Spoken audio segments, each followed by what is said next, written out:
There's a chilling but uncanny resemblance in the way that Donald Trump is preparing to attack Iran and the way that Vladimir Putin invaded Ukraine. Each leader came to the task fresh from a stunning success, or so they thought. For Putin, it was Syria. Bashar al-Assad had yet to be toppled. For Trump, it was Venezuela. Putin and Trump cut themselves off from reality by surrounding themselves with rings of sycophants. Putin had a close-knit circle of strategists, each vying with each other to be more hardline. One advocated the use of a tactical nuclear device in Ukraine. Another suggested that detonating a nuclear torpedo off the coast of Lancashire and sending a radioactive tsunami over Britain's aircraft manufacturing industry would be a good idea. In Trump's case, he has Christian Zionists and Fox News, from where he has drawn Pete Hegseth, his now aptly named Secretary of War. Both presidents are free from any functioning system of checks and balances. The power to go to war starts and ends in Trump's head. He even boasts about it. "I'm the one that makes the decision," Trump said recently. Putin thought, and Trump still thinks, that war is painless. Putin was so confident that Ukraine's government would collapse like a pack of cards that his troops ran out of fuel, food, and things as basic as a change of socks. The result was that the columns of Russian tanks and troops faced logistical challenges from day one of the invasion and soon got bogged down. Trump has sent an aircraft carrier into striking range with few working toilets and a crew that's already been on deployment for 8 months and is showing obvious signs of strain and stress. Putin installed a long white table between himself and his war cabinet when COVID-19 was raging through Russia, and Trump has done something equivalent in the White House against the ingress of any germ of doubt. When General Dan Kane, the chairman of the Joint Chiefs of Staff, briefed Trump, he had 3 talking points that jarred with the narrative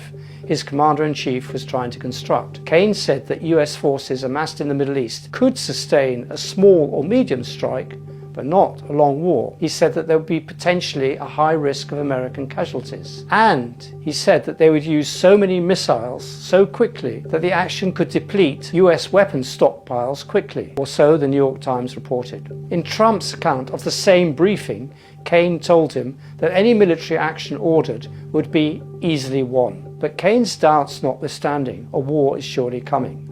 The signs are everywhere. Jordan's skies are buzzing with US military activity. US troops deployed from Iraq are appearing at a base in Lebanon, which the Iranian media is telling the locals they know all about. 11 F-22 stealth Raptors have landed at Ovda Air Base in Israel's Negev desert. They flew from RAF Lakenheath in the UK, supported by 7 aerial refueling tankers. Note, this is after the UK Prime Minister Keir Starmer refused permission for British air bases to be used as a launch pad for an attack on Iran. Weasel words. Hospitals in Israel are preparing for war. They are repurposing underground car parks for acute wards. Israel's opposition leader, Yair Lapid, said he would put all his differences with the Prime Minister Benjamin Netanyahu into a deep freeze in the event of a war with Iran. And last but not least, Trump has started using the very same language that the former US President George W. Bush did in searching for an excuse to attack Iran. Bush justified the 2003 Iraq invasion by maintaining that the US was in imminent danger of Saddam Hussein's weapons of mass destruction, which proved to be nonsense. In his State of the Union speech, Trump said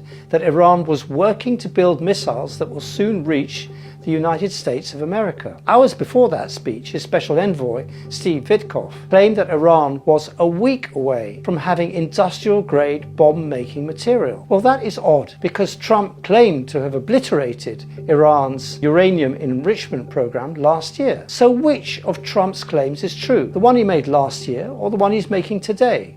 They can't both be right. Trump's decision-making process has been the subject of intense scrutiny in Iran itself. Trump acts and thinks like the real estate dealer he once was in Manhattan. He's impulsive, erratic, emotional, but he's armed with stealth Raptors and cruise missiles. The cold calculations are done by Witkoff, Trump's son-in-law Jared Kushner, and Vice President J.D. Vance. Witkoff, Kushner, and Vance have a habit of melting into the background when the real decision is taken, as we have seen throughout the faltering attempts to secure a ceasefire in Gaza. Trump is erratic. This has become enshrined in the taco theory.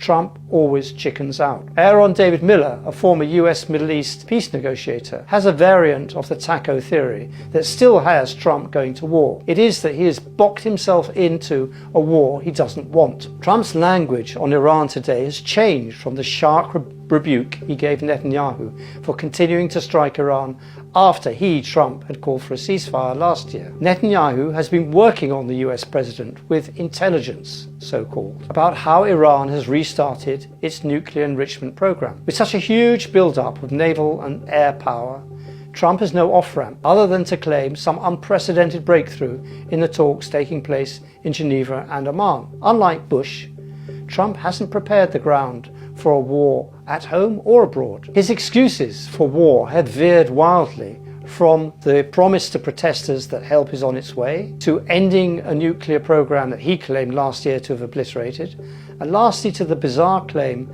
that Iran's missiles could be a global threat. There is no vote in the United Nations Security Council, and his allies in the Middle East have refused to allow US bases on their territory to be used as launch pads. In contrast, Iran is prepared for a long war, at least to withstand the first or second shock waves with command and control intact. Supreme Leader Ayatollah Ali Khamenei has entrusted Iran's top national security official, Ali Larijani, with the survival of the country in the event of the assassination of Iran's leaders. Every senior military and government official has 4 replacements. Trump asked why Iran hasn't capitulated in the face of the vast armada gathered on its doorstep.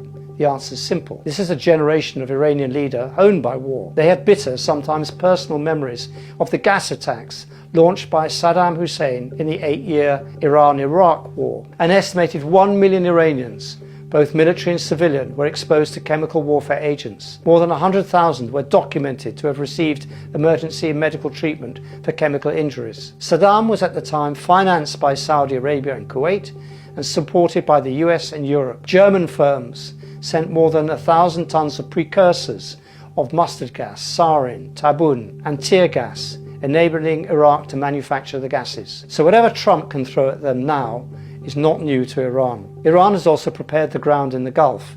It has told its nervous neighbors that each US base in their country could become a legitimate target for Iran in the event of a war. If Iran's main oil terminal at Karg Island is struck in a US-Israeli attack, all refineries along the Gulf will be vulnerable. To prepare for war, Iran has been loading almost 3 times the amount of oil it usually does onto its tankers. There is now a grim determination to prepare for war shared by the 2 main political factions in Iran's elite. That much is known, but the great unknown is how China may react. China is unlikely to dispatch troops or engage in any direct conflict.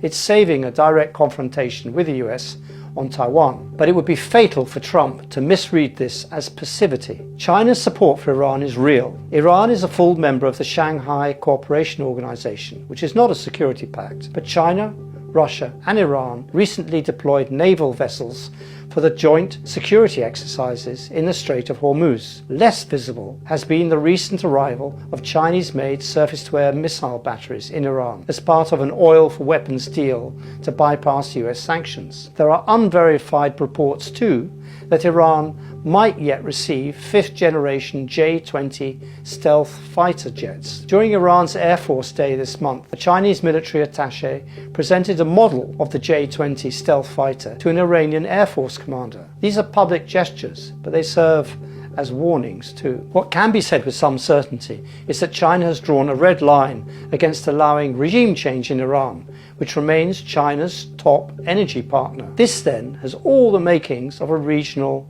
war. Fueled by his own ego and a sense that things are going wrong for him domestically, Trump is being propelled into a full-blown war that neither he nor Israel has any capacity to control. The 2 powers will be attacking a country 4 times larger than Iraq, which Bush attacked. The US under Trump is even less prepared than Bush was for the consequences of a prolonged war. Will Trump flinch at the last moment? Who knows? If he has any vestige of common sense, he should, for this war could prove to be the nemesis of both him and Netanyahu, the ultimate bridge too far.